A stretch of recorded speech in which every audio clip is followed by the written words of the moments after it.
Hi guys, and welcome back. So one of my new goals lately has been hamstring development and really just building up my hamstrings. So I have been doing more of a hamstring focused workout over the last couple of weeks, and I wanted to share it with you guys in case any of you have these same goals. So the first exercise is going to be our main lift, and we're going to start off with conventional deadlifts. We are starting off with 1 to 2 warm-up sets. I opted for 2. I felt that was the perfect amount. You can do 1 if you would like. However, I preferred 2. For the first one, I did a light warm-up with aiming for between 10 and 12 reps, and then I went to more of a moderate warm-up and did 8 to 10 reps. This is not meant to overly pre-exhaust you. This is just meant to get your body primed and warmed up before getting into your heavy lifts, because it's never a good idea to just jump into lifting super heavy weight or trying to hit PRs or anything crazy like that if you haven't made sure to properly warm up first. So that is what we are doing right here. And now you guys are seeing me in my working sets. I did have the goals today to try and aim for a new PR. My strength was feeling really good and I was just feeling it. So what I did was I started off with a decently challenging weight for the 5 reps to see how I was feeling and make sure I could clear them out. Nice, good to go. Then from there, I decided to go ahead and increase the weight. Now I did end up hitting my PR, which you will see on my last set. But what I want to point out is that if you do your first working set and those 5 reps were extremely difficult or you could barely clear them out, then I suggest just sticking with that weight, because the goal is to aim for 5, but make sure you can at least get 3. Then once after a couple of weeks, when you start clearing out your reps better and you have more control of the weight and you feel your strength has increased, then maybe on the second and third set, go ahead and start increasing your weight, but don't feel like you have to just because I am. Now the next exercise, although it is predominantly a glute focused exercise, it will still work your hamstrings, and it's just overall a great exercise for working your posterior chain and working on power and strength. I personally do this workout because I do hip thrust more than once a week, because I am still focusing on building and training my glutes, and once a week I like to do a lighter weight, higher rep set of barbell hip thrust. Now if you still want to focus more on the hamstrings, you can do that with this exercise as well by bringing your feet further away from your body and bringing them out more, and that will cause you to activate your hamstrings and use them more in this movement.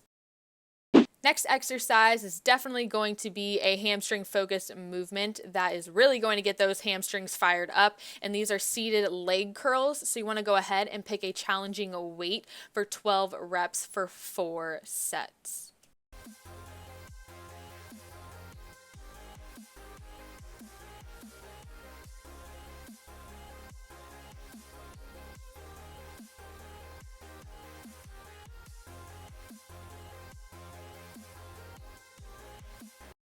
Next is going to be Smith Machine Good Mornings. So for this exercise, I prefer to go with a little bit of a wider than shoulder width stance. That's what works best for me.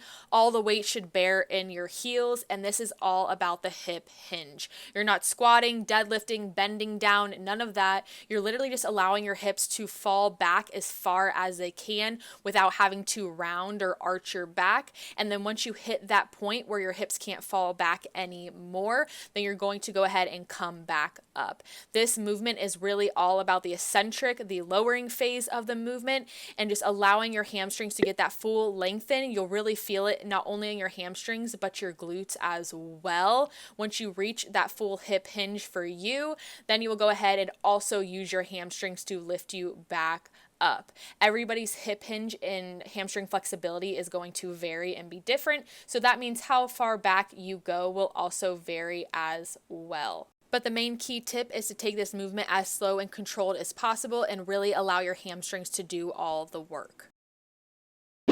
Next is going to be an exercise that I am not the best at, but I am working on it. These are Nordic hamstring curls. This is like one of the best exercises for your hamstrings, but they are freaking difficult. So basically this exercise is all about the lowering phase, because what you are doing is you are using your hamstrings to lower your body weight to whatever surface you are landing on.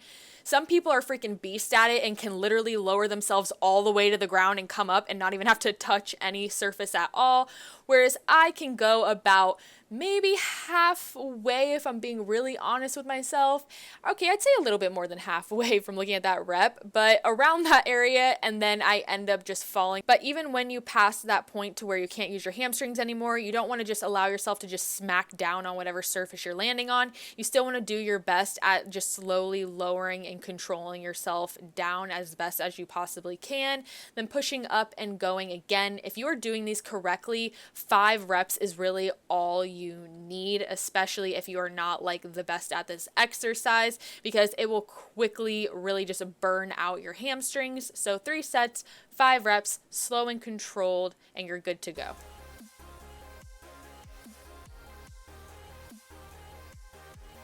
This last exercise has become one of my new favorites, and these are standing hamstring cable curls. Now, a lot of gyms will have like an actual machine for this, or you could even use a leg extension machine. However, this just works best for me and what I prefer.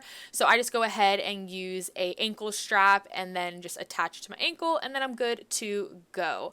So for this exercise, what you are doing is you're doing 10 reps with your heavyweight, slow and controlled, getting a nice squeeze at the top, and then you're going to lower the weight and get into 10 pulsing partial reps where you're not going to full extension, you're just staying right in that sweet spot, and you'll know the sweet spot when it really just starts to freaking burn. And so we're pretty much using those last couple of reps just to burn out the hamstrings. And once you finish with this exercise, the workout is complete. This is the entire hamstring focused workout with a little bit of glute work in there as well. Really hope you guys enjoyed this workout. Let me know what you think down below. Comment any other video ideas you have as well. Give it a thumbs up if you enjoyed. Thank you guys so much for watching and always just leaving your love and support. It is much appreciated. And until the next video, bye guys.